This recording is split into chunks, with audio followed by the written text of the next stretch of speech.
Hello, everybody. Welcome to another exciting episode of Jimmy's JamBox. We're here. We're back at it again, and we're going to get on into it. But before we do, as always, please make sure to like, subscribe, push all the buttons, do all the things. You know, I don't know where they are, but you do, and I trust you. With that being said, here's a quick word from our sponsor. Organic herbs and botanicals, skincare and edibles, wellness for body and mind. The Brothers Apothecary. Fine teas and remedies. All right, thank you all so much for watching again. Shout out The Brothers Apothecary. Make sure to click the link below and go check them out. Guarantee you're going to like it. Make sure to use code JamBox for 20% off and a free gift. And with that being said, let's go ahead and get on into it. Here is today's guest. Hi, I'm Nate Norton. Hello. Howdy. Thank you so much for joining us. Thanks for having me. Yeah. Why don't you tell us a little bit about, who you are, where you're from, what you do, give us that Tinder profile of your involvement with music. Yeah. My Tinder profile for music is I am a folk musician. I play a lot of classical guitar, nylon strings, and my genre is folk for the dark night of the soul. Ooh, okay. I like that. How did you come up with that? Yeah, that's a great question. So, the dark night of the soul is sort of just this experience where you are questioning everything. It's a really dark part of your life, your journey. Mm-hmm. And so I came up with that because I wanted to make music to sort of help people that were experiencing that. Interesting. Hell yeah, I love that. Before we dig too much into that, though, let's go ahead and jump back to the beginning a little bit. What got you started with music initially? Initially, it was probably just singing in the back of my mom's van. Okay. Was anybody in your household musical, or did they play any instruments or anything like that, or they just always had music in the house and car? No, it was basically just music in the house and car. Okay, so you're the first generation of it. Yeah, kind of. Well, that's exciting. When did you end up picking up a guitar? At some point when I was in middle school. But before I picked up guitar, I was in band. So I was, I think, fifth grade, I played trumpet. Oh, exciting. Yeah, so I became acquainted with the brass family of instruments. After trumpet, I think I actually went over to French horn before I moved on to guitar. Oh, okay. Did you end up doing guitar for anything school related, or was that when you were I'm breaking away from the bands and doing a band? I didn't really get into guitar for school until I got into high school, where I played guitar and bass in jazz band. Oh, okay. So yeah, you've just been kind of in all of the learned experiences of music for a while. I try to, yeah. That's awesome. And then we have a couple foundation questions we check in with everybody on. And this first one, it's one we ask early, it's one we ask often, and it's definitely a crowd favorite. What was the first album you ever bought with your own money? That's also a great question. So I was gifted, or I pirated so much music, and in the early days of allegedly, that's right. And so in the early days of Napster, I got onto sort of P2P sharing services, and so a lot of the music that I consumed it came from those places or the radio. And so that's how I consumed a lot of music and was introduced to a lot of new things. And I didn't, I was a kid. I didn't have money to really spend on music as much as I wanted to support it. And so the first album that I think I remember actually buying with my own money is probably the Pixies' Doolittle. Okay. Yeah. Well, yeah. I mean, that's a solid first album. Yeah. What made you decide to buy that one? I had just gotten a paycheck, and I decided that I wanted to support a band that had given a lot to me. I was really into the Pixies at the time, and I just decided that it was time to start actually paying back to I mean, I've always been a fan of tangible medias. Like, that's a big thing for me. Like, anytime I could get definitely, I'm in the same boat as you. I, acquired music through the internet, a lot of burned CDs, a lot of things like that. But when you're finally able to like go and get it yourself and be like, I'm holding a piece of the music, the cover art, the being able to read the lyrics and know that they're correct because the bands were the ones who typed them. Like, it definitely hits a little bit different. Yeah, absolutely. That is a super solid first choice. Do you still have that? Probably. Okay. Yeah, I think I have a spindle of CDs. Okay. I don't even know if I have the cases for anything anymore. No, that's all right. The cases were always the clunkiest part anyways. Yeah. It was always CD binders after a certain point. That always how I kept my music going around.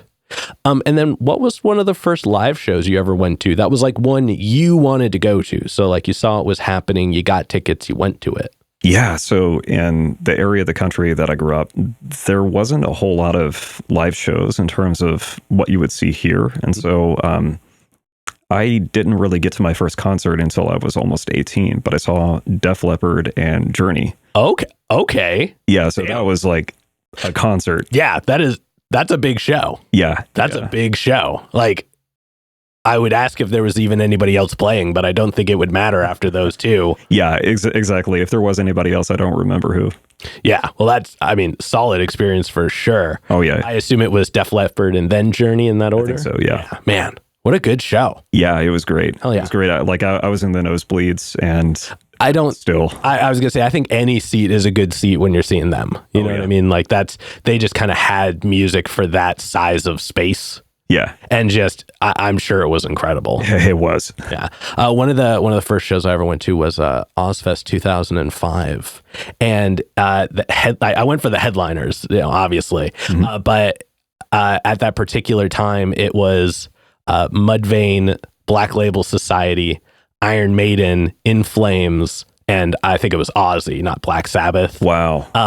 And I mainly went for In Flames and Iron Maiden. Like those were life-changing moments for me. And to see them back to back, I was just like, this is incredible. Yeah. So it's cool when you get to see like just super powerful experiences early on. Yeah. That was really defining. I was like, wow, like maybe I want to do this someday. Yeah, that's definitely really inspirational moments for sure. And I don't understand how they can keep like the energy up. Like I get just walking down the block and they're just like running back and forth in their like late 50s, early 60s sometimes. And you're like, oh yeah. Okay. Like damn. Marathon training. Yeah. I remember I got to meet Zach Wilde a couple years back. I was helping host an event, or I was running an event that he was the guy for. And we opened the door and he's just like, oh, what the fuck is up, guys? How are you doing? And I'm like, man, it's like 9:30 in the morning and you're yelling like, what? You are twice my age. What are we doing? This is amazing. Yeah. Yeah. No, it's an experience for sure. And then before we get into more of you in the present day, do you have a defining moment where you decided you wanted to take music more seriously? Because I know, you've been kind of doing it forever, but is there one where you're like, this is it for sure? It's been almost every time that I picked up my instrument, honestly. I get more connected with it, seriously, every single time that I pick it up, even in the moments of frustration. And so I can't remember a specific time where I was like, this is the moment. But I did, just when I was having a really hard time, just earlier in life, I remember just feeling like, this is meditation. This, like playing music, this is like kind of helping me process what's going on. And so, even if I didn't know at that point that I wanted music to be like a career or anything, I was like, no, music is like a part of my life now. Yeah. Man, that's really powerful. Thank you for sharing that. Well, now let's go ahead and let's dive on into you in the present day. Yeah. And we're going to get a super easy one out of the way. How'd you pick the name? Well, Nate is short for Nathan. So that was pretty easy. I do go by Nate Norton. Mm-hmm. I am starting this sort of band, Nate Norton and The Tempest. Yeah. And so that's going to be the title, my working artist title for the album that I'm currently in. Oh, that's exciting. Hell yeah. Yeah. And you have some music with them already from a live experience that you did. Yeah. And it's I have a whole thing set to talk about that in a little bit. Yeah. But it's definitely really good. Thank you. But before we get into that, let's talk about your writing process. Yeah. And we're going to break it up into chunks, but we're going to start right at the beginning. Mm-hmm. When you get inspired, you're ready to make music. What are some of the things you do to get a track started? So really, I found that it's just about making space for it. And so a lot of the ideas that I have, I sort of schedule unstructured time into my day to just play. Nice. And a lot of the ideas that I have, they'll start as like seeds that come from just the improvisation from just trying things out. Mm-hmm. And so I will typically like record something when I'm playing and I have an idea that I might want to explore more. Mm-hmm. I'll typically record it. I think I have over 1,000 recordings on my phone. Oh, damn. Just mostly seeds. And so I'll listen back and I'll try to play around with it some more. And so sometimes it'll take me a year or 2 or 5 for me to like really flesh out an idea over time. But I just like plant the seed and then I tend to it every now and then. I really like that, and that like referring to it as a seed, because that is something where you have to put it down and you won't see it for a while, but it's doing something whether you know it or not. Yeah, exactly. That's a really interesting way to describe it. I appreciate that. Yeah, there's like no right or wrong way to do it. I found some people, they have to sit down, get an idea, and they finish it right then and there, and then they never look at it again. And I envy that, but that's just not my process. This is the thing that I've just like found that works really well for me. No, very much so. And I mean, there is no right or wrong way to make music. So like, as long as you find your thing. Like when I was in my old band Smooth Talk, I am not a songwriter. That has never been my strength, but I always came up with the foundation bits. So I would literally make like 15 to 30 seconds of something, and then I would bring it to my guitar player who is incredibly accomplished in music and went to school and graduated. He'd be like, oh, well, based off of it being this and this and this, we can go to this progression, we can go to that progression, we can go to that progression. And he would take 15, 30 seconds and make it 3-4 minutes. Just like structured concept, and then we give it to my keyboard player who'd be like, oh, okay, well, based off of that, I would do this and this and this, and then we'd all circle back around and be like, well, if you're going to do that, then we can add in this, we can add in that. I would add in my bass after everybody else had kind of come through. So we all just took each other's strengths of music making and used it to make music instead of being like, I have a whole song, everybody learn this. Yeah, absolutely. I love working with collaborators in that way. I've had a couple of them just throughout my musical experience, and it's been a game changer because sometimes like you'll have like the bass idea for something, but you won't know what to do with it, and somebody else will hear that and they'll be like, oh, I've got it. Just the thing. Or they'll play something that you're like, I would have never considered that approach ever, and like hearing it make you think of things you've never thought of, because then you're like, here's an idea that just is so far out of what would have been my perception of the sound. Yeah. And it inspires new music. Yeah, exactly. Yeah. And I guess, now we'll talk about some of your music, because, you've definitely been working with people. You've got, I've noticed you do a lot with like concert string artists. Like that seems to be, and it's a really, really immersive experience. Like when I was listening through it, like, you've got music going back to like 2022 on Bandcamp. So you've only like been hard releasing stuff for a little while, it looks like, but I feel like you've been writing forever. Yeah. So to back up a little bit, I've been in, I can't even count how many I can't imagine how many bands. Yeah. Probably been 40 or 50. The band that I was in primarily for a little bit over a decade is called Lounge on Fire. And so I've released 2 albums with them. Oh, damn. I wish I had some time to listen through to those. Oh, yeah. And we're still playing together. We've slowed down a little bit, but so most of the music that I have is through that particular band. And so when I moved to Portland in 2022, that's when I really decided, like, okay, start doing your own stuff. Yeah.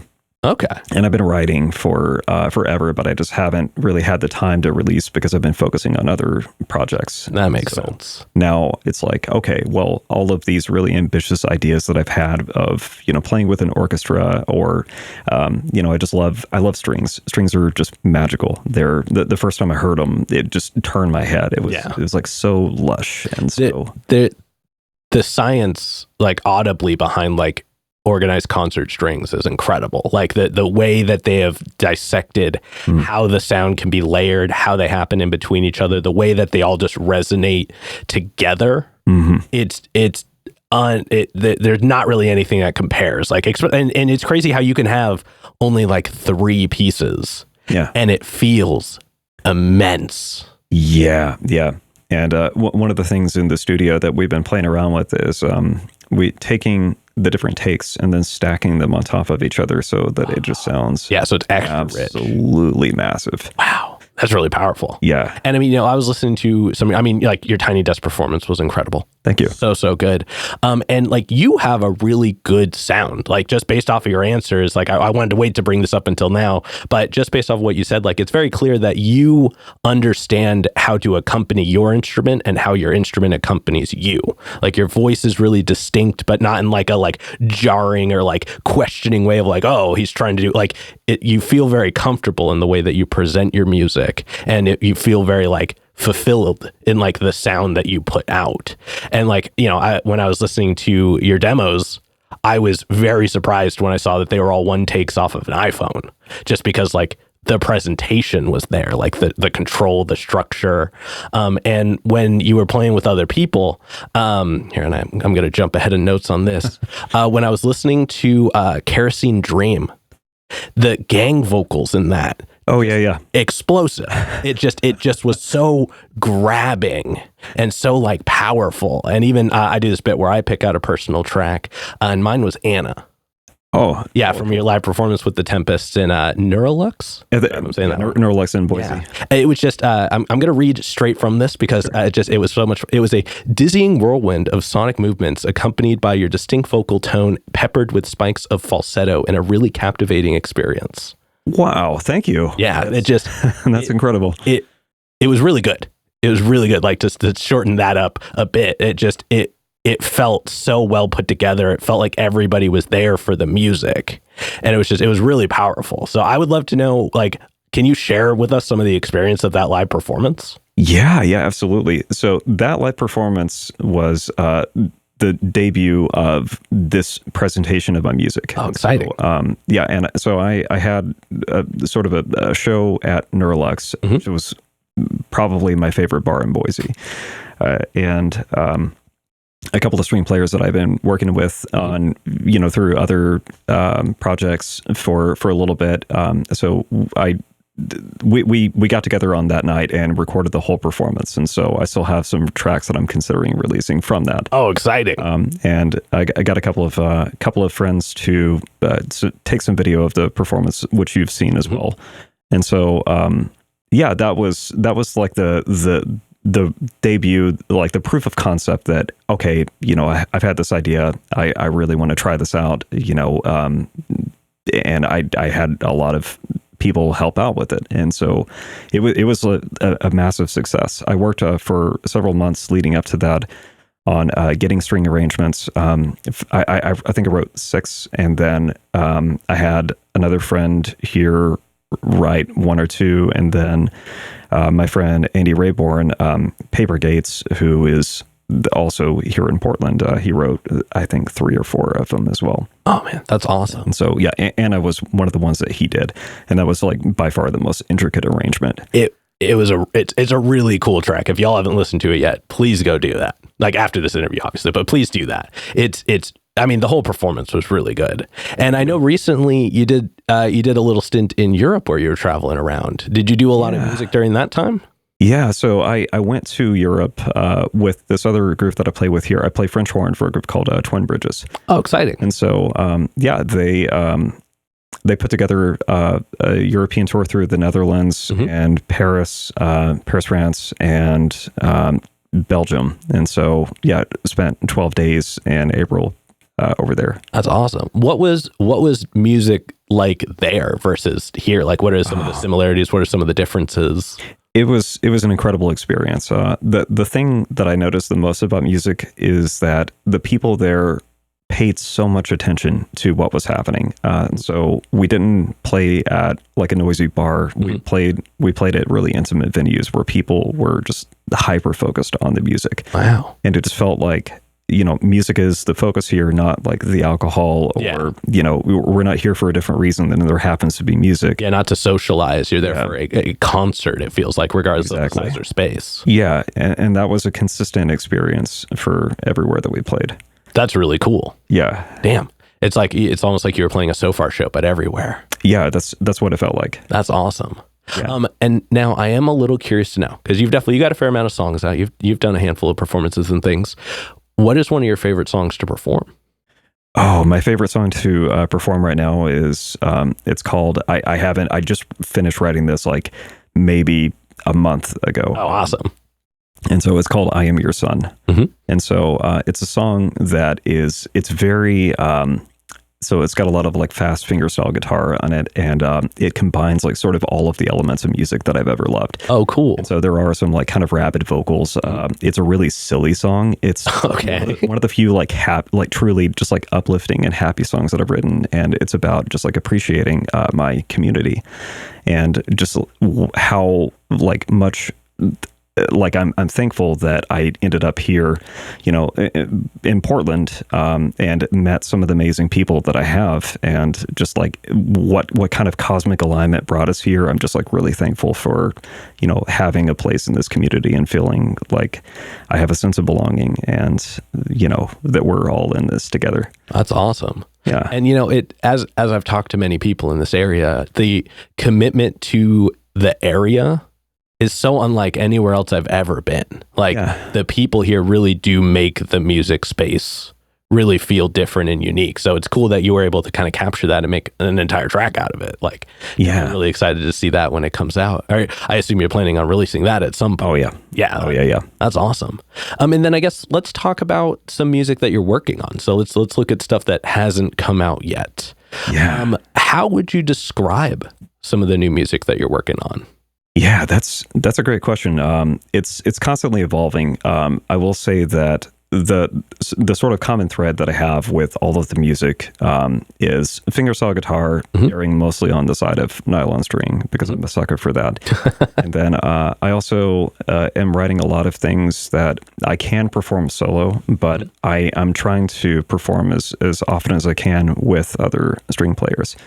And so I think 3 out of the 4 performances that I have coming up, I'm working with at least 1 string player and up to like 3 or 4 and possibly even 5 at some point soon. Okay. Wow. Yeah. Wow. That's going to be awesome. Yeah. I'm really excited for that. Oh yeah. And then we've got one last question to go. No, I'm sorry. I keep forgetting. I've added in a new one recently. Sure. We're going to take a moment and we're going to step back because now we've zoomed all the way into your music to the point of talking about music that hasn't come out yet. But if we take a step back and look at music as a whole, what are some of the things about more current music that's happening that you enjoy?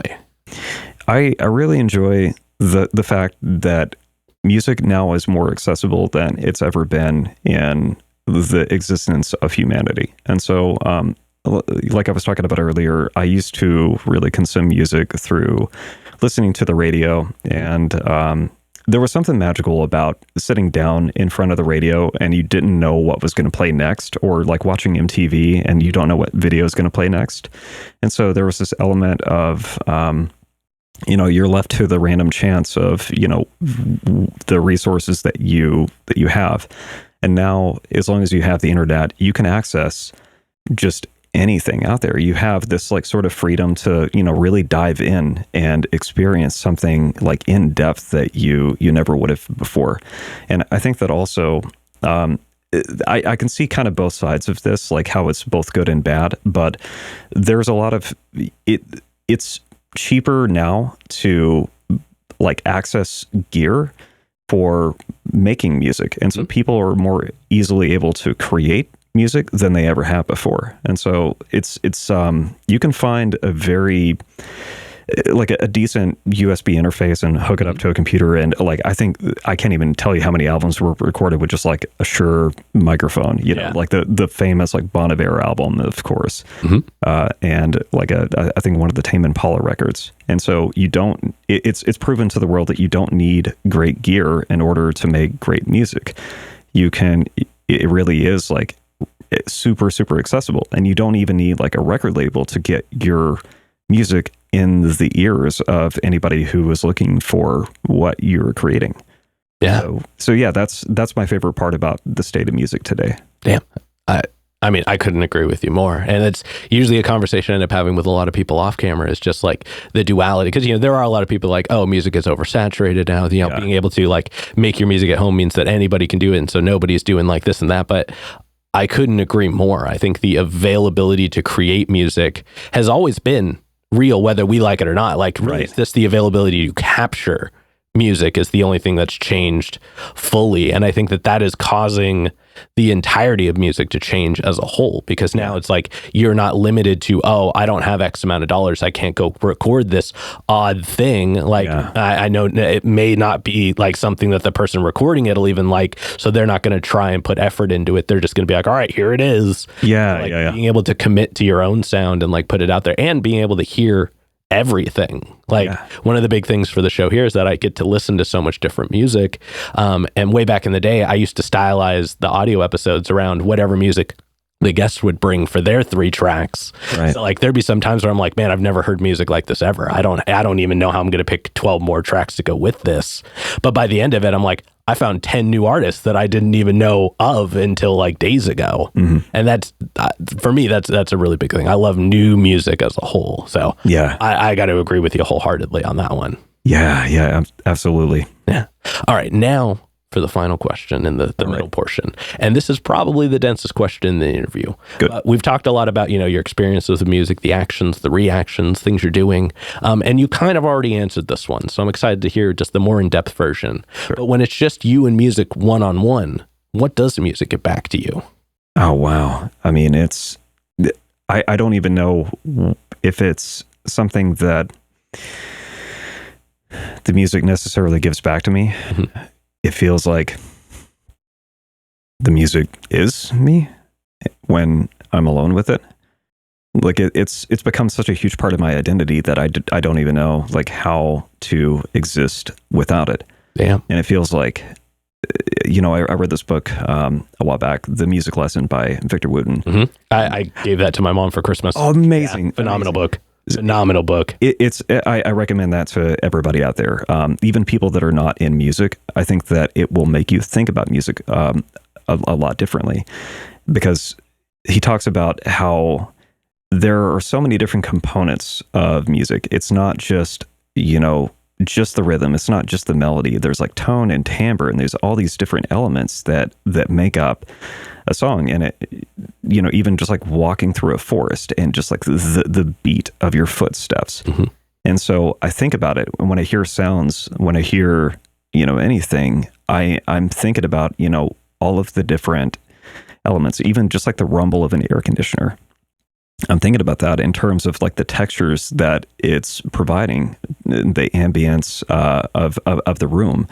And, even like the traffic noise in the city, that to me, has some sort of translation to music. It may not be what we conventionally think about it. Yeah. But that is the nature of sound. And so with music that I write, music that I compose, it feels like, it's just like it's going deeper into that. I'm constantly, sort of like playing with different tones and textures that I can make with specifically fingerstyle guitar. Mm-hmm. When I'm playing guitar by myself and I'm adding all of these elements together, and it's so deep and it's so personal. Everything that I do is just like, it's just a reflection of, how I'm feeling. I'm trying to translate as much as possible to the instrument itself.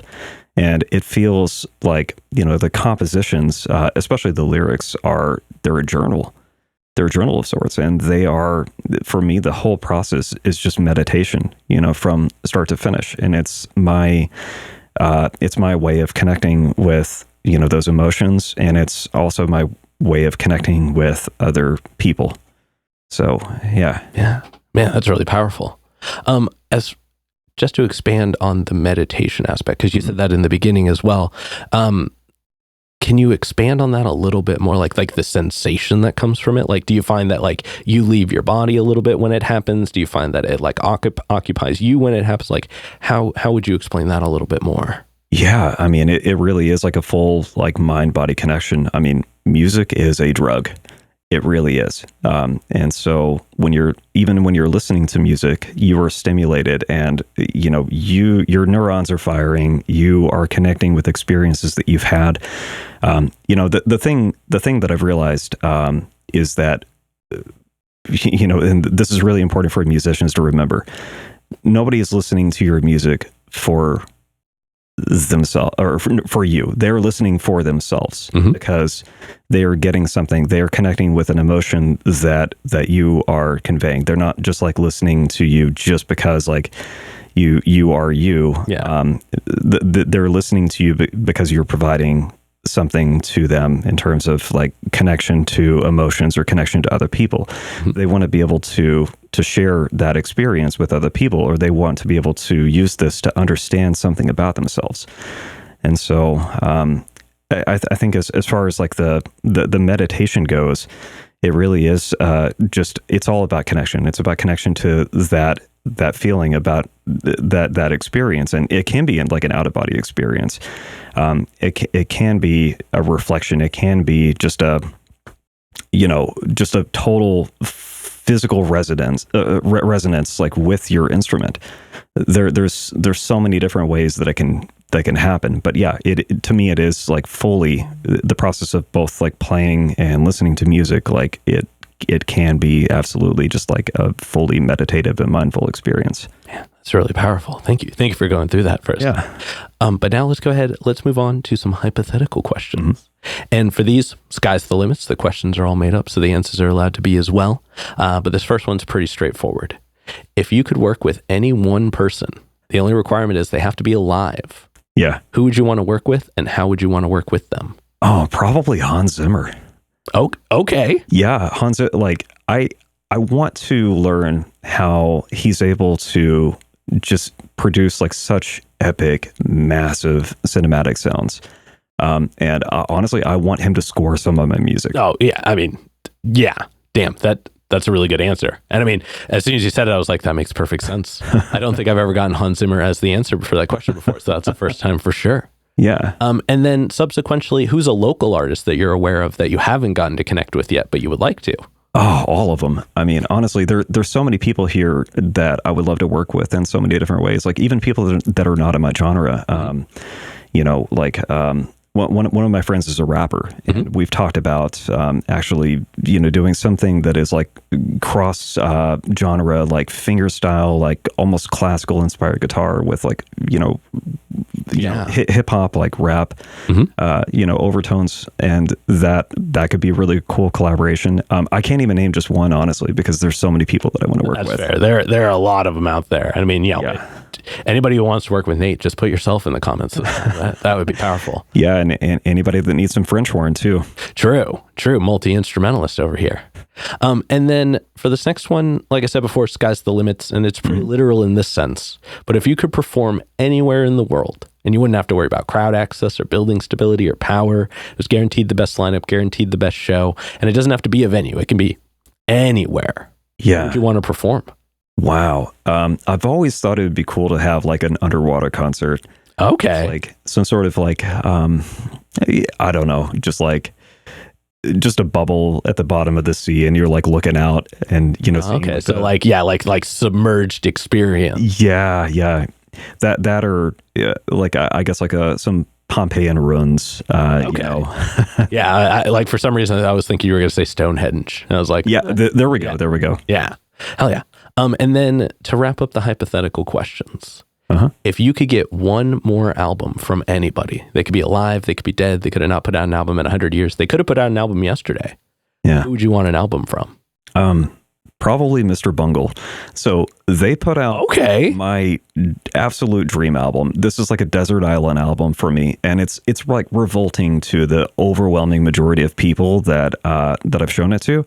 But California, and they put that out like 25 years ago, and they were phenomenal, like incredible musicians back then, and so I can't even imagine what kind of music that they would create now. Yeah. Actually, like Mike Patton, he's gone to do a lot of great things, but I kind of want to see that band get back together and like write one more album that is kind of like that. Damn. That is a name I have not heard in many moons. I know. It's kind of out there. Yeah. Oh damn, Yep. Everybody actually at Mr. Bungle. Let's get any of them back together and let's make that happen. They've been doing a little bit of a tour. Okay. They came here to the Crystal Ballroom. I wasn't able to make the show, but damn. I think that they were touring on some of the older material that they had not released, but I don't think it's necessarily anything new. Maybe a new one's coming out soon then. Could be. Could be. Well, that'll be exciting. Yeah. But with that being said, let's go ahead and start wrapping this up. What can we look forward to between now and the end of the year? Oh, wow. So I have a lot of things that are coming up. I just submitted like literally 2 days ago to the DSPs for the digital release of my first single. Oh, exciting. So I'm so excited. It's been just months and months and months of work. And so I'm going to be releasing a single every, I can't say exactly how often, but I'm going to be releasing singles frequently leading up to the release of the album, which is probably going to come out in the winter of 2024, 2025. Okay. So, yeah. So, yeah, like just at the tail end of this year, start of next year. Exactly. Man, exactly. Definitely looking forward to that. Yeah. And I have just a couple of shows that are coming up. The one that I'm probably most excited about is here on July 5th at Atlantis. And that's going to be my first show with a full band. Hell yeah. Definitely looking forward to that one. Yeah. And for this next one, go and look straight at the camera. Tell everybody how they can find you.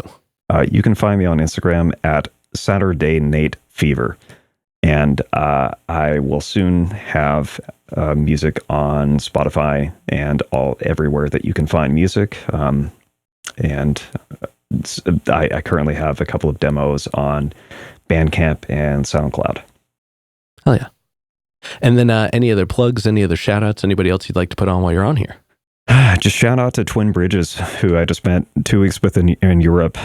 They're an amazing band that I'm having a lot of fun playing with right now. Hell yeah.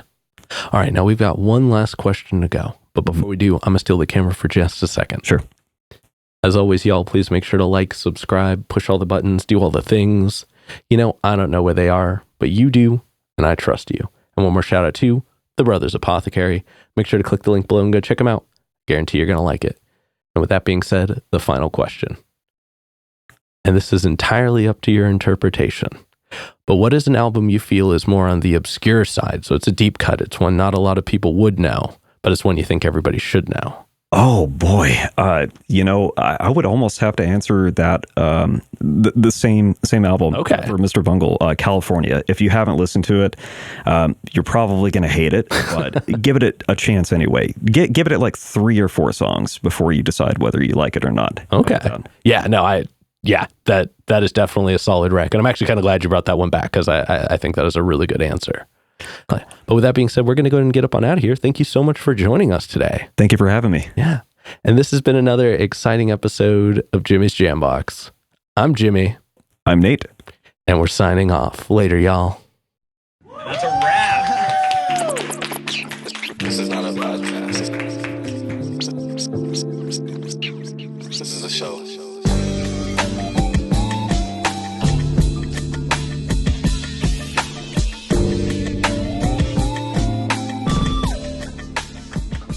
Keep jamming.